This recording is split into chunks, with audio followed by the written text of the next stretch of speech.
নমস্কার, আশা করি আপনারা সকলে ভালো আছেন। আমি শান্তনু, বাগানবাড়িতে আপনাদের সঙ্গে আমি রয়েছি। তো আজকে আমি অরুণিমা সম্পর্কে কিছু ধারণা আপনাদের সামনে তুলে ধরব। ভারতবর্ষের বিজ্ঞানীরা যে কটা হাইব্রিড আম আবিষ্কার করেছেন তাদের মধ্যে অরুণিমা একটা অন্যতম। তো পুষার বিজ্ঞানীরা ICAR, Indian council of agricultural research, তো সেখান থেকে এই আমটা আবিষ্কার করা হয়। তো যদিও আমটার প্রথম শুরু হয়, যেটা আমরা বলবো প্রথম এর আবিষ্কার ঘটে 1982 সালে।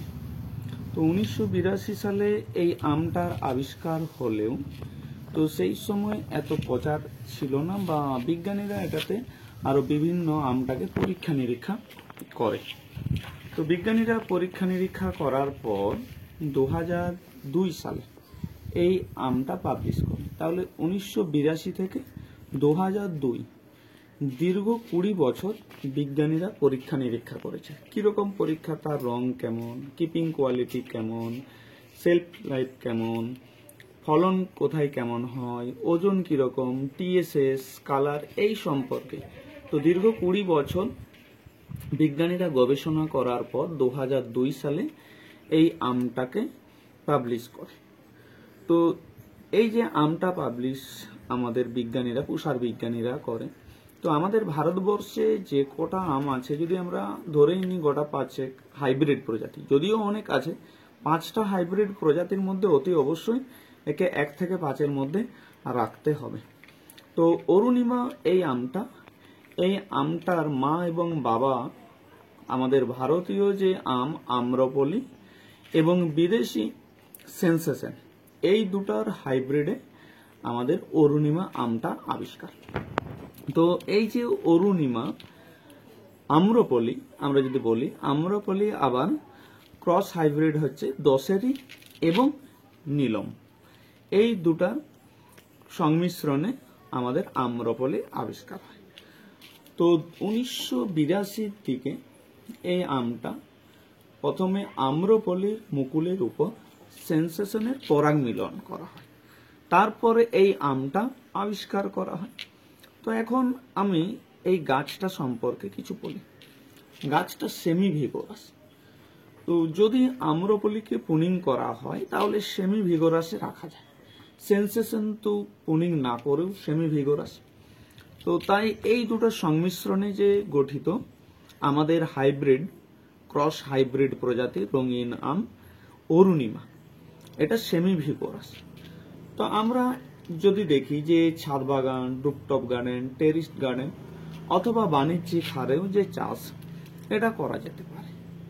তো ভারতবর্ষের লখনৌ, উত্তরপ্রদেশের লখনৌ, মহারাষ্ট্র, গুজরাট, এই বিভিন্ন রাজ্য, এমনকি দক্ষিণ ভারতের কয়েকটা রাজ্যতেও অরুণিমা চাষ হচ্ছে। আমাদের পশ্চিমবঙ্গেও এটা সর্বশেষ চাষ হয়। যদিও আমাদের পশ্চিমবঙ্গে দেশীয় বিভিন্ন ভ্যারাইটি আম চাষ হয়, তো রেগুলার বিয়ারিং নয় সেগুলো।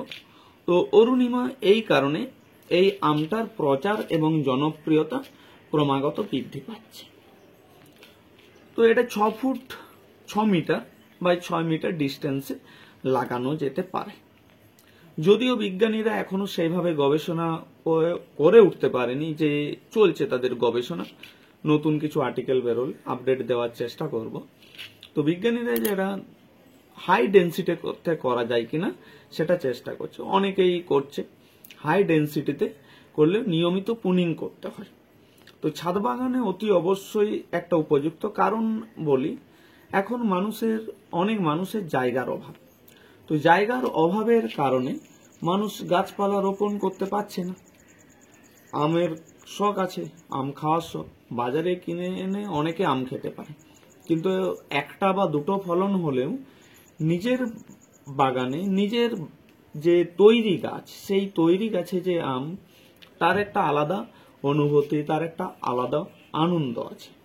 তো ছাদ বাগানে অতি অবশ্যই আপনারা যারা ছাদ বাগানে চাষ করছেন, শখে হোক বা এমনি 2-1টা লাগাচ্ছেন, এই পুষা অরুণিমা লাগাতে পারেন। তো গাছটা কিভাবে করবেন, কিভাবে লাগাবেন, তো কোনো সেইভাবে কিছু দরকার হবে না। লাগানোর সময় কেবলমাত্র মাটিটাকে খুঁড়ে 1 চামচ চুন মিশিয়ে তারপরে গাছটা লাগাবেন, সে টবেই হোক অথবা মাটিতে।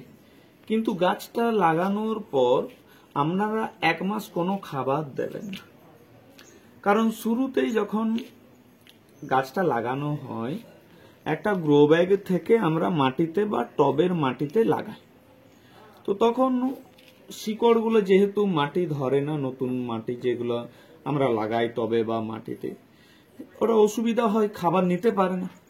সেই জন্য গাছটা লাগানোর ন্যূনতম 1 মাস পর আপনারা খাবার দেবেন। সেক্ষেত্রে রাসায়নিক না দিয়ে আপনারা খোল পচা দিতে পারেন। 4 থেকে 5 দিন খোলটাকে পচিয়ে পাতলা করে, বেশি পরিমাণে দেবেন, 25-30 গ্রাম খোল ভিজাবেন, তারপরে সেটাতে আরো কিছু 1-1.5 লিটার জল মিশিয়ে গাছের গোড়ায় আপনারা দেবেন, পাতলা করে দেবেন। তো যাই হোক, মাঝে মাঝে আপনারা দেখবেন যে সাইড স্প্রে করবেন 1 মাস অন্তর। আবার আপনারা মাইক্রো ব্যবহার করতে পারেন, সেক্ষেত্রে আপনার সাগরিকা সস্তা এবং ভারতের বাজার যেটা আছে কেন্দ্র সরকার, সেখানে আপনারা নিয়ে এটাকে স্প্রে করতে পারেন। 1 লিটার জল 2 মিলিলিটার ব্যবহার করবেন। এরপর আসি ফল সম্পর্কে। রেগুলার বিয়ারিং প্রত্যেক বছর আম হয়। আমের সাইজ 250 থেকে 300 গ্রাম হয়। রেড ইয়েলো গ্লাস থাকে রং আমটা, এবং আমটা টিএসএস বেশ ভালো, টিএসএস প্রায় 19 থেকে 21। জানি না কেন আমাদের এই দক্ষিণবঙ্গে কোন অজ্ঞাত কারণের জন্য টিএসএস বেশি হয়, মানে টিএসএস অনেক বেশি লক্ষ্য করা যায়। তো প্রায় 22-23 পর্যন্ত টিএসএস অরুণিমার মধ্যে লক্ষ্য করা যায়। আমটা ম্যাচুরিটি জুলাইয়ের 2nd উইকে হয়। আপনারা যদি এই সময় আমটা তুলেন তাহলে রুম টেম্পারেচার যে থাকে সেই রুম টেম্পারেচারের মধ্যে আমটা পেকে যায়। যদি গাছ পাকা আম খেতে চান, গাছে পাকার একটা আলাদা স্বাদ, একটা আলাদা অনুভূতি, তো সেই আম যদি আপনারা খেতে চান তাহলে অতি অবশ্যই আগস্টের 2nd উইক গাছে আমটা পেকে যায়। তো এক্ষেত্রে আপনাদেরকে বলি, যদি বৃষ্টির জল পড়ে কালার ঠিকঠাক আসে না, সেক্ষেত্রে ব্যাগিং করতে হয়। আমটা সেলফ লাইফ বেশ ভালো, 15 দিন পর্যন্ত ঘরের পাকা অবস্থায় থাকে। 35-36 ডিগ্রি টেম্পারেচারের মধ্যে যদি আমটা তুলে এবং রাখা হয়। যদি 10-12 ডিগ্রি সেন্টিগ্রেড টেম্পারেচারে আমটাকে রাখা হয়, সেক্ষেত্রে 1 মাস ধরে আমটা রাখা সম্ভব হয়। তো যাই হোক, এই অরুণিমা আম আপনাদের টিএসএস, আপনাদের গাছ সম্পর্কে ধারণা, আমের রং কেমন, আমটা গাছটা কত ফুট বাই কত ফুট বা কত মিটার বাই কত মিটার দূরত্বে লাগানো সম্ভব, এই সম্পর্কে একটা কমপ্লিট ধারণা আমি আপনাদের সামনে তুলে ধরলাম। আশা করি আপনারা সকলেই এই তথ্য সম্পর্কে কিছু ধারণা পাবেন এবং এই যে অরুণিমা আমটা লাগানোর প্রতি আপনাদের আগ্রহ বাড়বে। ধন্যবাদ।